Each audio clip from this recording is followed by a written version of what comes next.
plains of Troy, the air was thick with tension and the sound of clashing swords. The Trojan War was a legendary conflict between the Greeks and the Trojans, which was said to have taken place in the 12th or 13th century BC. According to myth, the war began after Paris, a Trojan prince, kidnapped Helen, the wife of Menelaus, the king of Sparta. Menelaus, along with his brother Agamemnon, rallied a coalition of Greek kingdoms to go to war against Troy, in order to win back Helen and avenge the insult to their honor.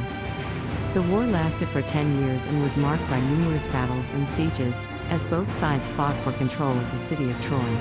The Greeks were led by legendary heroes such as Achilles, Odysseus, and Ajax, while the Trojans were led by Hector, Paris, and Aeneas.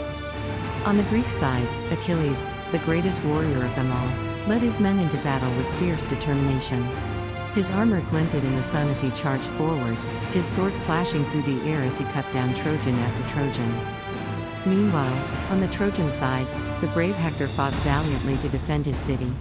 He and his soldiers fought with honor and desperation, knowing that the fate of Troy rested on their shoulders. The fighting was brutal and relentless, with neither side able to gain the upper hand.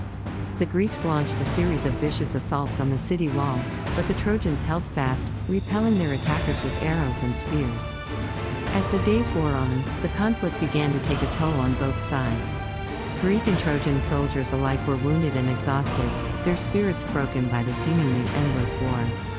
It was at this moment that the Greeks hatched a cunning plan. They constructed a massive wooden horse and left it outside the gates of Troy as a gift, a symbol of their supposed surrender. The Trojans, seeing the horse as a trophy of their victory, brought it inside the city walls, unaware that it was filled with Greek soldiers. As night fell and the city slept, the Greeks emerged from the horse and opened the gates of Troy to their waiting army. In a frenzy of violence and destruction, the Greeks sacked the city, burning buildings and slaughtering anyone who stood in their way. The Trojans fought bravely, but they were no match for the fury of the Greek army. In the end, only a handful of Trojans survived, their city in ruins and their people scattered. The Trojan War was finally over, but at a terrible cost. The conflict was eventually won by the Greeks. While the Trojan War is considered a legendary event, there is some historical evidence to suggest that it may have been based on a real conflict between the Greeks and the Trojans. However, much of the story remains shrouded in myth and legend, and the precise details of the conflict may never be fully known.